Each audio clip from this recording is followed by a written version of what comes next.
তারেক রহমানের নেতৃত্বে নতুন বাংলাদেশের যাত্রা। শপথ নিলেন 11তম প্রধানমন্ত্রী হিসেবে। মন্ত্রিসভায় 25 মন্ত্রী, 24 প্রতিমন্ত্রী।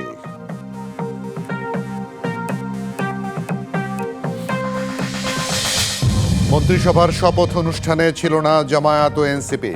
প্রথমে বেঁকে বসলেও পরে শপথ নিলেন দল দুটির এমপিরা।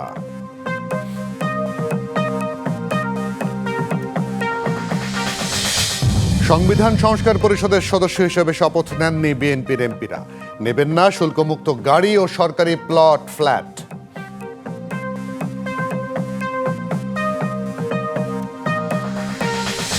এবং শপথ নিয়ে দুর্নীতিমুক্ত দেশ গড়ার প্রত্যয় ত্রয়োদশ সংসদের সদস্যদের।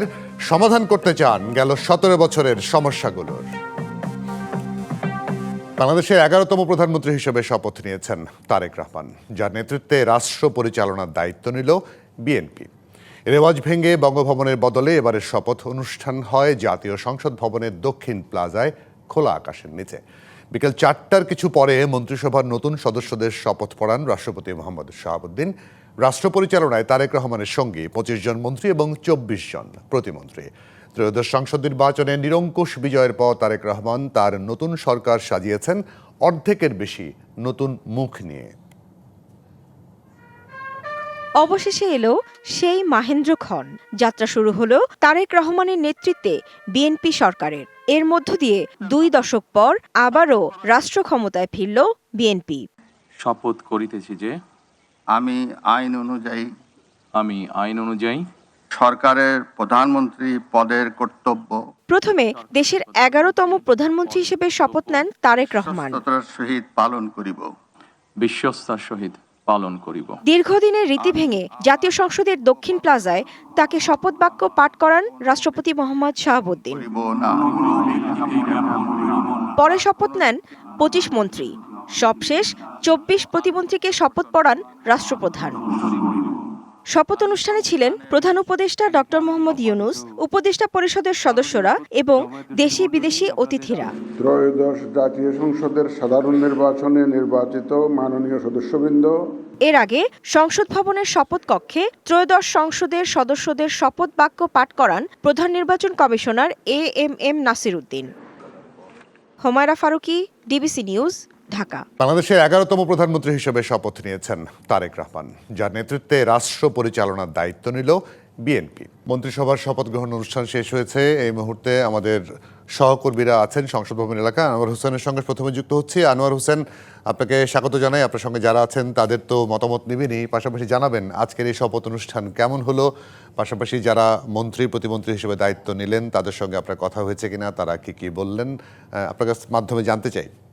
জুয়েল, প্রথমেই যে বিষয়টি জানাতে চাই, একেবারে উৎসাহ উদ্দীপনার এতটুকু কমতি নেই। আপনি দেখছেন আমার আশেপাশে যে বিভিন্ন শ্রেণী পেশার মানুষ যেমন আছে, তেমনি বিএনপির বিভিন্ন স্তরের নেতাকর্মীরাও আছেন। আর এই মাত্রই তো মন্ত্রিপরিষদ গঠন হয়ে গেল আর শপথ অনুষ্ঠান হয়ে গেল। এখানে কথা বলেছি মন্ত্রী প্রতিমন্ত্রীদের, অনেকেই একদম উচ্ছ্বাস প্রকাশ করেছেন এবং সেই সঙ্গে যে চ্যালেঞ্জগুলোর কথা আসলে বারবার সামনে এসেছে সেই জায়গা থেকেও তারা বলার চেষ্টা করেছেন যে তারা শক্ত হাতে সবকিছু মোকাবেলা করতে চান।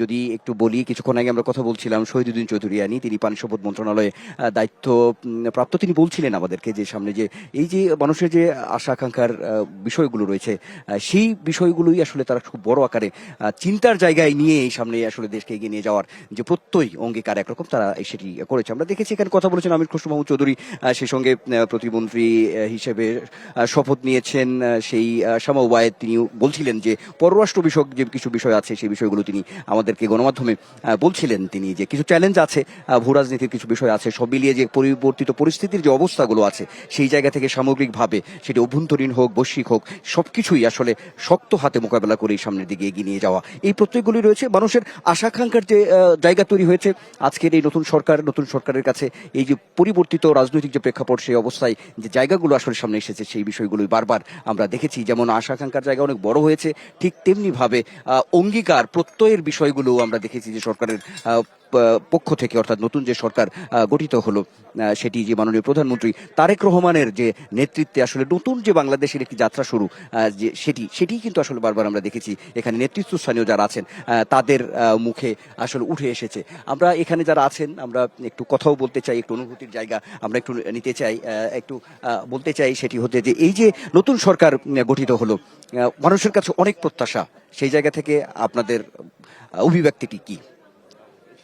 আসলে রাষ্ট্র মেরামতের যে বিষয়টা 31 দফার মাধ্যমে আমাদের বর্তমান যে প্রধানমন্ত্রী দেশনায়ক জনাব তারেক রহমানের যে আকাঙ্ক্ষিত একটি 31 দফা, সেটি বাস্তবায়ন করাই হচ্ছে আমাদের চ্যালেঞ্জ বর্তমানের এই সরকারের।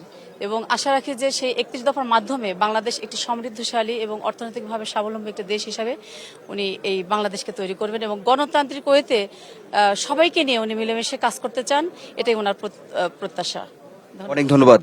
আপনি শুনছিলেন যে বলছিলেন একজন যে এই যে প্রত্যাশার যে জায়গাগুলো রয়েছে সেটি বলছিলেন। এখন যে বিষয়গুলোর সামনে এসেছে আসলে নতুন যে সংসদ, নতুন সরকার এবং সেই সঙ্গে নতুন একটি রাজনৈতিক যে অধ্যায়ের যে সূচনা হলো, সেই সূচনাটি আসলে কিভাবে সামনের দিকে এগিয়ে যাবে, এমনই কিন্তু আসলে প্রশ্নের জায়গাগুলো যেমন আছে ঠিক তেমনি ভাবে গণতন্ত্রে ফেরা এমন বিষয়টিও কিন্তু আছে। এখন কথা হচ্ছে যে এই গণতন্ত্রের যে প্রাতিষ্ঠানিক রূপ দেওয়া, সেটি কতটুকু মানদণ্ডে, নতুনভাবে মানদণ্ডে এই নতুন সরকার আসলে নিয়ে আসতে পারে, সেটিও একটি বড় চ্যালেঞ্জ আছে। কিছু প্রশ্নের জায়গাও তৈরি হয়েছে, সেই বিষয়গুলো, প্রশ্ন, চ্যালেঞ্জ সবকিছুকে সামনে নিয়ে আসলে এগোতে চাওয়া। আমরা এখানে কথা বলেছি বিরোধী দলের যে ভূমিকা, বিরোধী দলের আজকের আপনি খবরে যেটি বলছিলেন, সেখানে যে সংবিধান সংস্কার পরিষদ যে আজকে যে শপথের বিষয়টি রয়েছে, সেখানে বিএনপির পক্ষ থেকে সেটি করা হয়নি।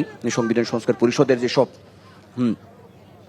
শপথ, সেটি একটি প্রসঙ্গ আছে, তো সেটি একটু ব্যাখ্যা আছে। আমি আনোয়ার আপনার মাধ্যমে জানতে চাই, মানুষের মধ্যে একটা জানতে চাওয়া, তারেক রহমান দেশের 11তম প্রধানমন্ত্রী, নতুন প্রধানমন্ত্রী, তিনি কোথায় থাকবেন, কোথায় উঠবেন?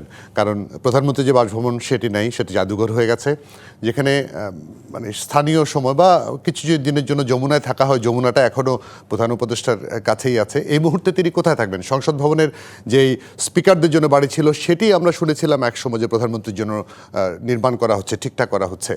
এখন তাহলে তার বাসস্থান কোথায়? প্রধানমন্ত্রী হিসেবে আজকে থেকে তিনি কোথায় থাকছেন? জুয়েল, এই বিষয়টি আসলে এখন পর্যন্ত যদি বলি সুস্পষ্টভাবে আসলে এখন পর্যন্ত কিছু ওইভাবে বলা হয়নি।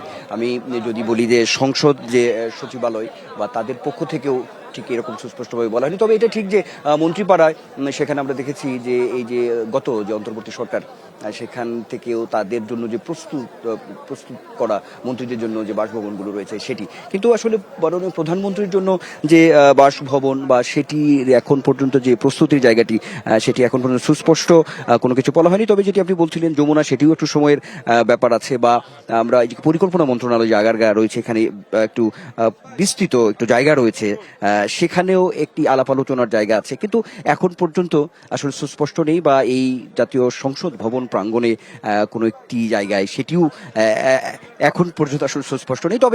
তবে নিঃসন্দেহে নিশ্চয়ই সেটি অল্প হয়তো আজকের মধ্যেই বিষয়টি অবশ্যই সুরাহা হবে, এমনটা আমরা বলতেই পারি যে মাননীয় প্রধানমন্ত্রী আসলে বাসভবনটি কোথায় হবে। সব মিলিয়ে বলতে গেলে যে মাননীয় প্রধানমন্ত্রী জনাব তারেক রহমানের নেতৃত্বে নতুন বাংলাদেশের যে যাত্রা, সেখানে উৎসাহ উদ্দীপনার এতটুকু কমতি নেই, এবং সব মিলিয়ে সবাইকে সঙ্গে নিয়ে একটি মানে উন্নয়নের যে শিখর, যে প্রত্যাশার যে বাংলাদেশ, সুন্দর বাংলাদেশ গড়ার জন্য অবশ্যই সামনের দিকে আমরা তাকিয়ে থাকবো। আপনাকে অনেক ধন্যবাদ আনোয়ার হোসেন। আমাদের আরেক সহকর্মী মনিরুল সোহাগ সম্ভবত আছেন, মনিরুল সোহাগের সঙ্গে যুক্ত হব। মনিরুল সোহাগ, আপনি বিগত এই সময়গুলোতে অন্তর্বর্তী সরকারের বিট করেছেন, আমরা যেটা বলি যে সেই সরকারের সঙ্গে স্বতঃপ্রথম জড়িত ছিলেন। একই প্রশ্ন আপনার মাধ্যমে জানতে চাই যে প্রধানমন্ত্রী তারেক রহমান আজকে থেকে কোথায় থাকবেন? 196 নম্বর বাড়িটিকে প্রধানমন্ত্রী বাসভবন হিসেবে ঘোষণা করা হবে, নাকি তার জন্য কোনো বাড়ি ঠিক করা হলো? সরকারের পক্ষ থেকে গতকাল বলা হয়েছিল বিএনপির চাহিদা অনুযায়ী সেটি ঠিক করা হবে, সেটি তো হয়ে গেল। এখন উনি বাংলাদেশের প্রধানমন্ত্রী, এখন আর বিএনপি চেয়ারপারসন শুধু নন।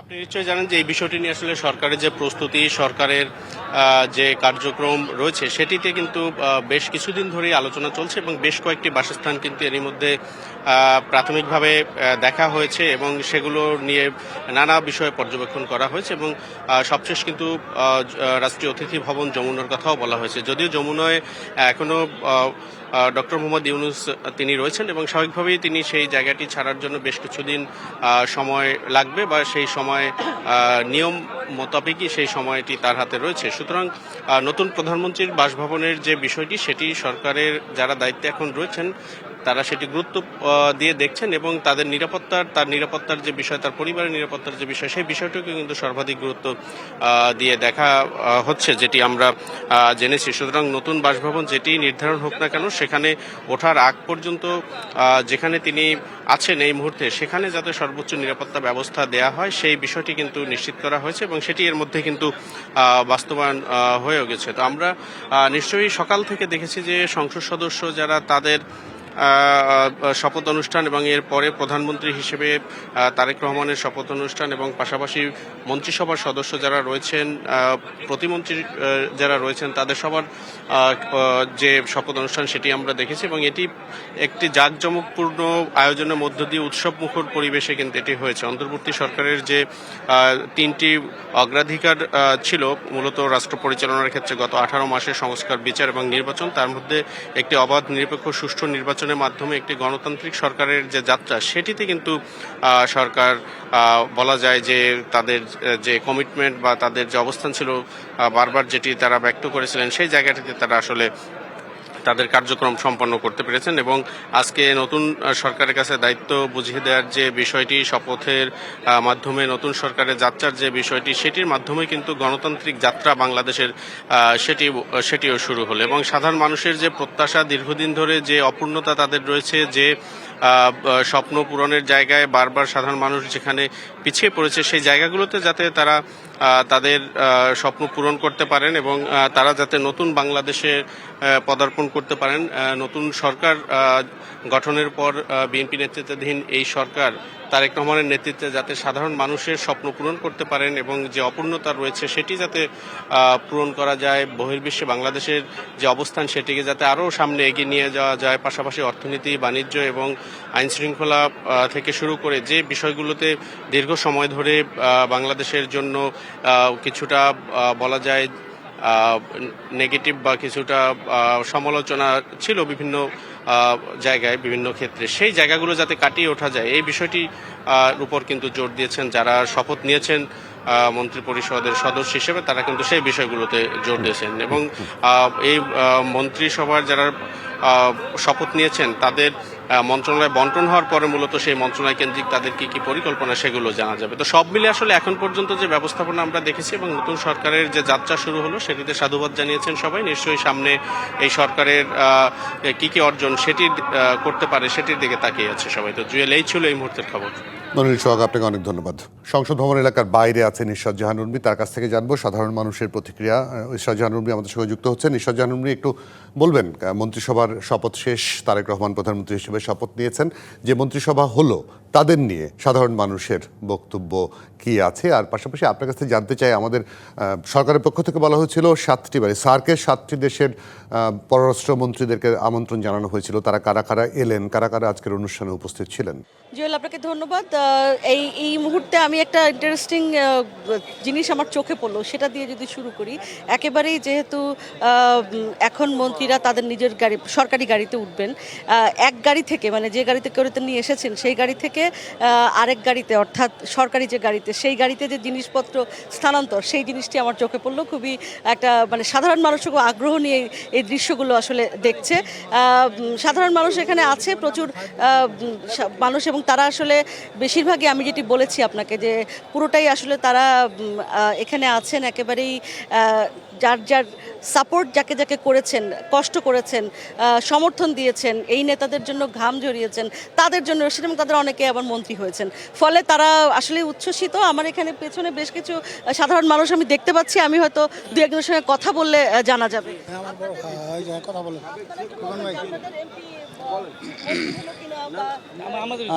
যে না আমাদের তার মানে প্রত্যাশা পূর্ণ হয় না। ময়মনসিংহ সদর 4 আসনের এমপি মহোদয়কে বর্তমান সরকার মন্ত্রিত্ব দেয় নাই, তবে আমরা আশা করি ইনশাআল্লাহ আগামী দিনে ওনার উন্নয়ন দেখে মন্ত্রিত্ব পেয়েছেন যাদের কেন্দ্রীয় মানে যাদের এমপি যে আমাদের কিশোরগঞ্জ জেলা বিএনপি সভাপতি গ্রেটার ময়মনসিংহের সাংগঠনিক সম্পাদক জনাব শরীফুল আলম সাহেব, উনি বাংলাদেশের সর্বোচ্চ ভোটের মাধ্যমে ব্যবধানে জয়লাভ করায় আমাদের বিএনপি চেয়ারম্যান জনাব তারেক রহমান সাহেব ওনাকে বাণিজ্য, শিল্প, পাট ও বস্ত্র মন্ত্রণালয়ের প্রতিমন্ত্রী নিযুক্ত করেছেন। আমরা আশা করব ওনার নেতৃত্বে আগামী দিনে গ্রেটার ময়মনসিংহ ব্যাপক উন্নয়ন হবে, যেহেতু আমরা মন্ত্রিত্ব পেয়েছি। আপনাদের আশা? আমাদের আশা এই সরকার গঠন করার পরে সরকার যেন আমাদের জনগণের কাঙ্ক্ষিত আশা পূরণ করে এবং সরকার যে কথাগুলো দিয়েছে, বিশেষ করে তারেক রহমান যে কথাগুলো দিয়েছে ভোটের আগে, তা যেন সম্পূর্ণভাবে মানুষের আশা আকাঙ্ক্ষা পূরণ করে। উনি যেগুলো মানুষের কমিটমেন্ট করেছেন সেগুলো আমরা চাই বাস্তবায়ন করুক, যাতে বিরোধী কোনো পক্ষ আমাদেরকে কোনো কথা না বলতে পারে যে তারেক রহমান এই কথা বলেছে কিন্তু এটা দেয়নি। আমি আপনাকে জুয়েল একটু দেখাতে চাই, আপনি বিদেশি অতিথিদের কথা জিজ্ঞাসা করছিলেন, সব রাষ্ট্রদূতরা কিন্তু এই অনুষ্ঠানে উপস্থিত ছিলেন। রাষ্ট্রদূতদের গাড়ি বের হচ্ছে এবং আপনি জানেন যে আজকেই ভারতের স্পিকার এসছেন, তিনি এই অনুষ্ঠানে উপস্থিত ছিলেন। এছাড়া বিভিন্ন দেশের রাষ্ট্রদূতরা ছিলেন, সৌদি আরবের রাষ্ট্রদূতের গাড়ি আমার চোখে পড়েছে। বিভিন্ন রাষ্ট্রদূতরা এখন ধীরে ধীরে আসলে তারা বের হয়ে যাচ্ছেন এবং আমরা আসলে অপেক্ষা করছি একেবারেই যারা প্রতিমন্ত্রী হয়ে বের হলেন তাদের সঙ্গে যদি কথা বলা যায় সরাসরি, তাহলে আবারও দর্শকদের সেই সরাসরি তাদের কথা বা প্রতিক্রিয়া যদি শোনাতে পারি, সেই অপেক্ষা আমরা আসলে করছি। জুয়েল, এই ছিল আপাতত আমার কাছে সংসদ ভবনের এই অংশ থেকে সর্বশেষ তথ্য। কৃষ্ণা জাহ্নবী জানাচ্ছিলেন সংসদ ভবনের বাইরে থেকে। ধন্যবাদ আপনাকে। নতুন সরকার গঠিত হলো, মন্ত্রী, প্রধানমন্ত্রী, প্রতিমন্ত্রীরা শপথ নিয়েছেন। আমাদের সহকর্মী বিভিন্ন জায়গা থেকে যুক্ত হচ্ছেন, চট্টগ্রাম, চাঁদপুর এবং লক্ষ্মীপুর থেকে। তাদের কাছ থেকে জানবো আমাদের সহকর্মীর মাধ্যমে তাদের সেখানকার সাধারণ মানুষের প্রত্যাশা কি। শুরুতে যাব চট্টগ্রামে শহীদুল ইসলামের কাছে। শহীদ, একটু জানাবেন চট্টগ্রামের মানুষের প্রত্যাশা।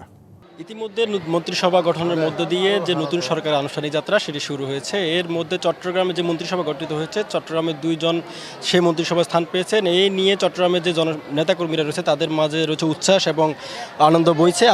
আমার সাথে আছে এই মুহূর্তে নগর বিএনপির সদস্য সচিব নাজিমুর রহমান, আমরা তার সঙ্গে একটু কথা বলার চেষ্টা করব। আপনি একটু বলবেন যে মন্ত্রিসভা গঠন করা হয়েছে, মন্ত্রিসভায় চট্টগ্রাম থেকে 2 জন স্থান পেয়েছে এবং নতুন সরকারের কাছে আপনাদের প্রত্যাশাটা কি? ধন্যবাদ আপনাকে। দীর্ঘদিন পর একটা গণতান্ত্রিক সরকার বাংলাদেশের জনগণ পেয়েছে। আমরা আশা করছি তারেক রহমানের নেতৃত্বে এই গণতান্ত্রিক সরকার আগামী দিনে বাংলাদেশকে সামনের দিকে এগিয়ে নিয়ে যাবে, যেখানে ক্ষুধামুক্ত বাংলাদেশ থাকবে, যেখানে শিক্ষার ব্যবস্থা আলো ছড়াবে, যে দেশে সমৃদ্ধির কোনো সমস্যা হবে না। আমরা আশা করছি আমাদের যে মৌলিক চাহিদাগুলো আছে সেগুলো এই সরকারের মাধ্যমে আমরা প্রতিষ্ঠিত করতে পারবো। বিশেষ করে তারেক রহমানের ঘোষিত 31 দফা যেটা আছে, সেই 31 দফার আলোকে যদি বাংলাদেশ পরিচালিত হয় তাহলে আগামী দিনে আমরা একটা সুখী সমৃদ্ধশালী বাংলাদেশ পাবো বলে আমরা দৃঢ়ভাবে বিশ্বাস করি। আর এই দিনে আমি সবচেয়ে বেশি স্মরণ করছি প্রয়াত সাবেক 3 বারের প্রধানমন্ত্রী দেশনেত্রী বেগম খালেদা জিয়া এবং বিএনপির প্রতিষ্ঠাতা যিনি বাংলাদেশের স্বাধীনতা ঘোষণা করেছেন, চট্টগ্রামে শাহাদাত বরণ করেছেন শহীদ রাষ্ট্রপতি জিয়াউর রহমান, তাকে ধন্যবাদ আপনাকে। এই যে দেখছিলেন, আসলে শুনছিলেন চট্টগ্রামের যে নেতাকর্মীরা রয়েছে তাদের মধ্যে যে উচ্ছ্বাস, সেটা আনন্দঘন যে উচ্ছ্বাস, সেটা আসলে চলছে। এই ছিল চট্টগ্রাম থেকে আমার কাছে দেখা সবশেষ। শহীদুল, আপনাকে ধন্যবাদ। এবার যাব চাঁদপুর। নজরুল ইসলাম আতিক, চাঁদপুরে পূর্ণমন্ত্রী এহসানুল হক মিলন, এর পাশাপাশি নতুন মন্ত্রিসভার কাছে কি প্রত্যাশা? জেল মূলত চাঁদপুরের এহসানুল হক মিলন কিন্তু পূর্ণমন্ত্রী হিসাবে প্রথম দায়িত্ব পেয়েছেন এবং এ নিয়ে কিন্তু পুরো কচুয়া উপজেলা তথা চাঁদপুর জেলায় কিন্তু একটি উৎসবমুখর পরিবেশের সৃষ্টি হয়েছে। আমরা দেখেছি যে মূলত দুপুরের পর থেকে কিন্তু কচুয়া উপজেলার বিভিন্ন পাড়া মহল্লা গুলোতে কিন্তু মানুষ মিষ্টি বিতরণ করছেন এবং একে অপরের সাথে কিন্তু আনন্দ ভাগাভাগি করছেন।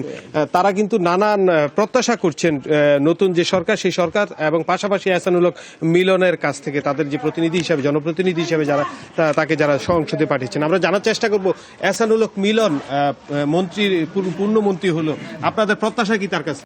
এহসানুল হক মিলন পূর্ণমন্ত্রী হয়েছেন, ওনার কাছে প্রত্যাশার শেষ নেই।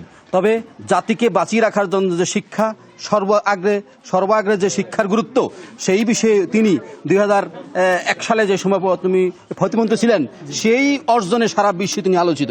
এখন আবার যখন পূর্ণমন্ত্রী হয়েছেন, এই সময় আমরা আশা করব কর্মমুখী শিক্ষাকে বাস্তবায়ন করে সমগ্র বাংলাদেশের শিক্ষা ব্যবস্থাকে সুন্দর করে সাজাবেন এবং যে কোনো ধরনের অপ্রীতিকর পরিবেশ পরিস্থিতি থেকে জাতিকে রক্ষা করবেন।